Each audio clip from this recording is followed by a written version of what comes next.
ईद के दूसरे दिन से नजर नहीं आ रही। खुद तो कॉल करती नहीं हूँ, मैं करती तो उठाती नहीं हूँ। कहाँ गायब हो तुम? यही हूँ अम्मा, मुझे कहाँ जाना है और क्या बताऊँ आपको अम्मा। ईद तो गुजर गई लेकिन ईद की थकान है कि उतरने का नाम नहीं ले रही। अरे वही सब तो पूछने के लिए कॉल कर रही थी कि ससुराल में ईद कैसी गुजरी, किस किस ने दावत पे बुलाया, कौन कौन तुम्हारे घर दावत पे आए, ईदी कितनी गई कितनी आई। तुमने तो कोई अपडेट दी ही नहीं, कोई तस्वीर भेजी ही नहीं। अरे अम्मा कौन सी अपडेट और कौन सी तस्वीरें, तैयार होने को तो टाइम ही नहीं मिला क्योंकि मेरी ईदी भी ना बापी की तरह गुजरेंगी। किचन से डाइनिंग रूम और डाइनिंग रूम से किचन, किसी के लिए दस्तरखान लगाओ तो फिर उठाओ फिर लगाओ, बस दस्तरखान लगाना उठाना लगाना और बर्तन धोना, इसी में ईद गुजर गई पता ही नहीं चला। और जहाँ जहाँ दावत पे गई भी ना अम्मा, वहाँ तस्वीर खींचने का मौका ही नहीं मिला। लोग एक दावत में इतने लोग बुला लेते, पूरा खानदान इकट्ठा कर लेते कि घर में बैठने को जगह नहीं मिलती। तस्वीर क्या खाक खींचती अम्मा। चलो तस्वीर ना खींच सकी तो ना सही, लेकिन ईदी तो मिली होगी ना। जितने ज्यादा लोग उतनी ज्यादा ईदी। ईदी का तो नाम मत लो अम्मा, ये मेरी दुखती रग बनती जा रही है। शादी से पहले जब मुझे ईदी मिलती थी वो आप मुझसे ले लेती थी कि 2 शब्द मुझे भी लोगों को बांट दिया और मैं मासूम बन के आपको दे देती थी। फिर जब मेरी शादी हुई तो सोचा था बड़े तरीके से और सलीके से लोगों को ईदी बांटूंगी, ना अपने बच्चे से ईदी लूंगी, ना मियाँ से, ना अपनी ईदी खोल के देखूंगी। अपनी जेब से पहले लोगों को ईदी बांटूंगी और ईद के बाद अपने लिफाफे खोल के देखूंगी। लेकिन यहाँ इतने लोग अम्मा के अपने लिफाफे, चुन्नू के लिफाफे, चुन्नू के अब्बा के लिफाफे, सबके लिफाफे खोल खोल के मैंने लोगों को ईदी बांटी है। अम्मा मैं तो लुट गई। रोना तो तुम्हें यूं ही आ जाता है शबनम, और रो ऐसे रही हो जैसे तुमने ही सबको ईदी बांटी है, तुम्हें नहीं मिली। ऐसा तो हो नहीं सकता कि लोग तुमसे ईदी ले रहे और तुम्हें ईदी दे नहीं रहे।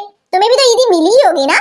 मिली है ना अम्मा। जिन 2-4 लोगों ने हमें दावत पे बुलाया था उन्होंने ईदी दे दी। बाकी जो हमारे घर दावत पे आए थे, मिलने मिलाने आए थे, सलाम दुआ करने आए थे, उन्होंने ईदी ली है, दी नहीं है। चुन्नू ने पूछा मेरी ईदी कहाँ है तो कहते हैं कि ईदी तो घर आने के बाद मिलती है, ईदी लेनी हो तो घर आ जाना। अब 200-400 रुपए लेने के लिए मैं इनके घर जाऊँ, इतना पागल समझ के रखा है शबनम को उन्होंने। अरे शबनम गुस्सा क्यों करती हो? तरीका ही यही होता है, घर आने वाले को ईदी दी जाती है, किसी के घर जाके उसको ईदी नहीं दी जाती। हाय अल्लाह अम्मा, ये तुमने क्या किया? अगर यही तरीका था तो तुमने मुझे पहले क्यों नहीं बताया? मैंने तो लोगों के घर जा जाके उनको ईदी दी है। बच्चे तो बच्चे, मैंने बड़ों को भी ईदी दी है। डंगर मुझसे उम्र में लेकिन रिश्ते में छोटे, इसलिए मैंने उनको भी ईदी दी है। मेरे एक बच्चे के बदले में मैंने 4-4 बच्चों को ईदी दी। अम्मा मैं तो लुट गई सिर्फ आपकी वजह से। ये अच्छा है शबनम, तुम्हारी जिंदगी में थोड़ी सी भी ऊंच नीच होती है उसका मलबा लाके तुम सारा का सारा माँ के कंधों पे डाल देती हो। तुम यहीं से गई थी ना, अंधी थोड़ी थी तुम, यहाँ देखती नहीं थी किस तरह ईदी बांटी जाती, फिर वहाँ जाके एकदम से अनजान कैसे बन गई। और देखो शबनम बीबी, तुम्हें कोई कॉपी पेंसिल लेके नहीं सिखा सकता दुनिया के उसूल रस्म रिवाज, तुम्हें खुद देख के सीखना और समझना है। हाय अल्लाह अम्मा, ईदी से क्या सीखती हो, क्या समझती? कभी मेरी ईदी मेरे हाथ में आई हो तो मैं उससे कुछ सीखूं और समझूं ना। हमेशा आप ही ले लेती थी क्योंकि आपको आगे घुमानी होती थी। अब जैसी आप थी ना वैसी मैं बन गई हूँ। मैं भी अपने बच्चे की पूरी ईदी अपने हाथ में ले लेती हूँ क्योंकि मुझे भी आगे घुमाना होता है। कभी सोचा ना था कि शबनम भी पूरी की पूरी अपनी अम्मा जैसी बन जाएगी।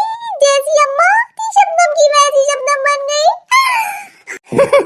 देखा शबनम, क्योंकि तुम्हारी माँ भी कभी बेटी थी और तुम अब माँ हो तो एक जैसा तो होना ही था ना।